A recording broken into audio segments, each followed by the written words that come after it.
በትንሽ ገንዘብ ምን ልስራ ብላችሁ የተጨነቃችሁ ላላችሁ ሰዎች ለዛሬ ይዤላችሁ የወጣሁት ምርጥ መፍትሄ አለ። ይህም ደግሞ በመቶ ሺህ ብር ካፒታል ባነሰ በየወሩ ጥሩ ገንዘብ የሚያስገኝላችሁ ቢዝነስ ምን ልስራ ብላችሁ ለሚፈልጉ ለዛሬ ይዤላችሁ የመጣሁት ቢዝነስ የሞባይል ቢዝነስ መለዋወጫ ወይም የሞባይል አክሰሳሪ ወይም የሞባይል መለወጫ ቢዝነስ ነው። ይህ ቢዝነስ ከመጀመሪያው እስከ መጨረሻው እንማራለን ማለት ነው። ሰላም ሁላችሁ፣ እንኳን ወደ ካነ ቢዝነስ ቲዩብ በሰላም ደህና መጣችሁ። ለዛሬ ይዤላችሁ የመጣሁት የሞባይል አክሰሰሪ ከመጀመሪያ እስከ መጨረሻው እያንዳንዷን ነገር ጠቅላላ አድርጌ ይዤላችሁ መጥቻለሁ። ምን እንደሚያስፈልጋችሁ በሙሉ እዚህ ላይ ትማሩበታላችሁ። እስከ መጨረሻው ቪዲዮ ተከታተሉት።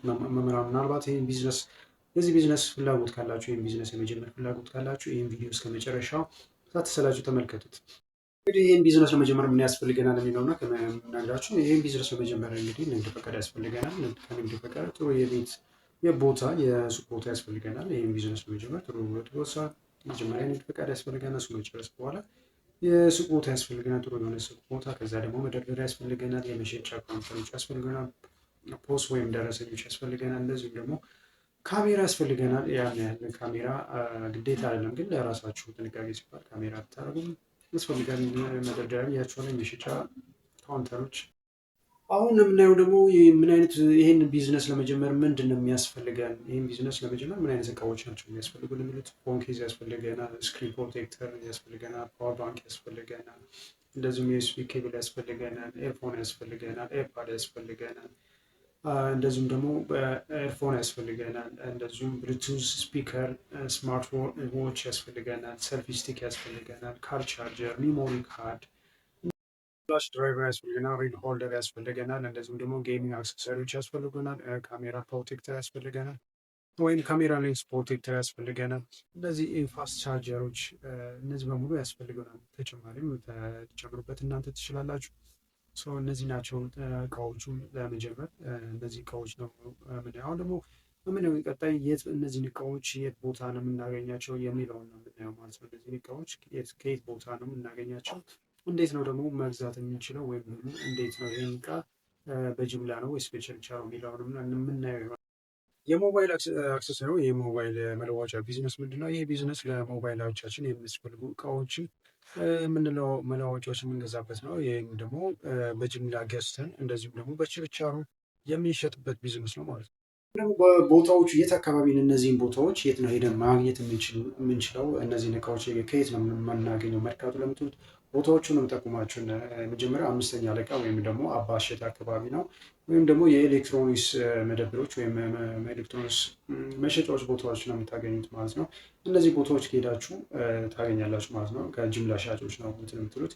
ግን አንድ ነገር የምመክራችሁ ነገር ጀስት አንድ ቦታ ሄዳችሁ ብቻ አትጠይቁ። ቢያንስ ከ3 እስከ 5 ባሉ ሱቆች ሄዳችሁ የዋጋውን አነጻጽሩ፣ የትኛው የተሻለ ነው የሚለውን እና ከእንደዛ ብትገዙ ይሻላል እንጂ አንድ ቦታ ሄዳችሁ ገዝታችሁ አትምጡ። ምክንያቱም የዋጋ ልዩነት ከአንዱ ሱቅ አንዱ ሱቅ ሊኖር ስለሚችል ከ3 እስከ 5 ሱቅ ሄዶ ማየቱ የተሻለ ነው። ለእናንተም በጅምላ ስገዙ ዋጋውን ስለሚቀንስላቸው እና ዋጋውን ማነጻጸር የተሻለ ነው።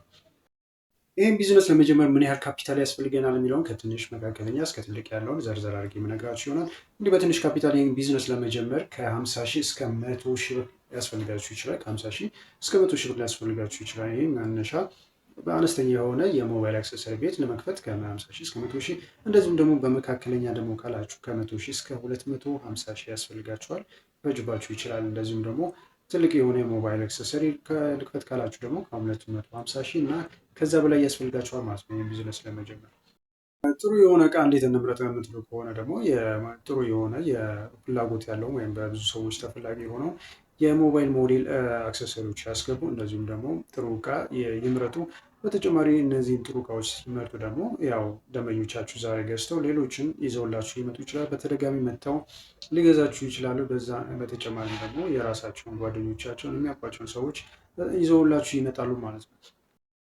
በተጨማሪ ደንበኞቻችን እንዴት መጨመር እንችላለን የምትሉት እንግዲህ በፌስቡክ ገጾቻችሁ ላይ ለጥፉ፣ እንደዚሁም ደግሞ በቲክቶክ ቪዲዮ ላይ ለጥፉ። በተጨማሪም ደግሞ እንደዚሁም በኢንስታግራም ቻናላችሁ ላይ እንደዚሁም አጋሩ። በተጨማሪም ደግሞ በጉግል ማፕ ላይ መዝገቡ እና ጥሩ አገልግሎት ከሰጡ ደንበኞቻችሁን በቀላሉ ማግኘት ትችላላችሁ ማለት ነው።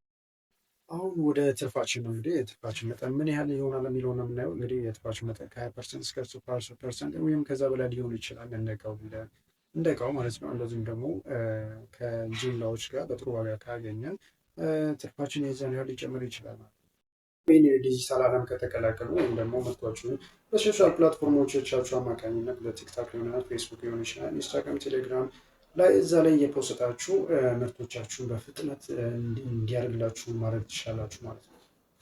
ይህን የሞባይል መለዋወጫ የት ቦታ እንክፈት ወይም ደግሞ የት ቦታ አካባቢ ብንከፍት ያዋጣና ካላችሁ በተለይ ደግሞ በጣም አዋጭ ሊሆን የሚችሉ ቦታዎችን አሁን የምጠቁማችሁ በተለይ ቦሌ አካባቢ የምትከፍቱ 22 እነዚህ መገናኛ፣ ፒያሳ ወይም ደግሞ ሜክሲኮ እነዚህ አካባቢዎች ብዙ እንቅስቃሴ የሚከናወንባቸው ቦታዎች ስለሆኑ እነዚህ አካባቢዎች ተመራጮች ናቸው።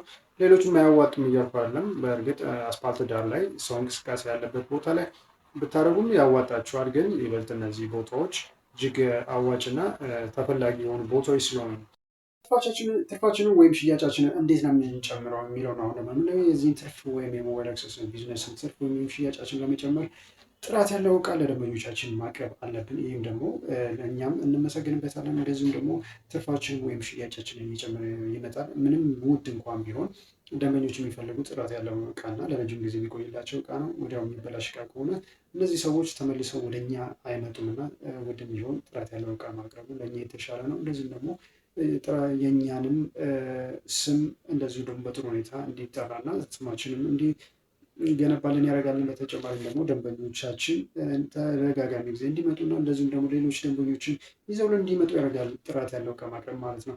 በተጨማሪም ደግሞ እንደዚሁ ምንድነው በየጊዜው የተለያዩ እቃዎችን ማምጣት አለብን ወይም ማስገባት አለብን። አዳዲስ እቃዎችን ማስገባት አለብን ማለት ነው። እንደዚሁም ደግሞ ወይም ትርፋችን ለመጨመር ወይም ደግሞ ሽያጫችንን ለመጨመር የተለያዩ ፕላትፎርሞችን በመጠቀም ቪዲዮዎቻችን መለጠፍ ወይም ፖስት ማድረግ አለብን። በተለያዩ ቲክታክ ሊሆን ይችላል፣ ኢንስታግራም፣ ፌስቡክ እንደዚሁም ቴሌግራም ላይ ማስተዋወቅ ወይም ደግሞ ፖስት ማድረግ ወይም መለጠፍ ያስፈልገናል። እንደዚሁም ደግሞ ደንበኞቻችን በጥሩ ሁኔታ ማገልገል ወይም ጥራት ባለው እቃ ማገልገል ያስፈልገናል ደንበኞቻችን። ምክንያቱም ደንበኞቻችን ዛሬ በጥራት በምናቀርበው አገልግሎት ወይም በምንሰጣቸው ሰርቪስ ደስተኛ ከሆኑ ተመልሰው የማይመጡበት ምክንያት ምንም የለም እና እንደዚሁም ደግሞ ሌሎች ደንበኞቻቸውን ጓደኞቻቸው ሊሆን ይችላል፣ ሌሎች የሚያውቋቸውን ሰዎች እንደዚሁም ወደኛ ሊልኩልን ይችላሉ። ሽያጫችን በዛውም ትርፋችን ሊጨምር ይችላል። ሰው ጥራት ያለው ነገርና አገልግሎት ጥሩ አገልግሎት መስጠትም በጣም አስፈላጊ ከሚባሉ የቢዝነስ አካል አንዱ ነው ማለት ነው። ከዚህ ቪዲዮ የተማራችሁት ነገር ካለ እንግዲህ ላይክ ያድርጉ። እንደዚሁም ቻናላችን ሰብስክራይብ በማድረግ ያበረታቱ።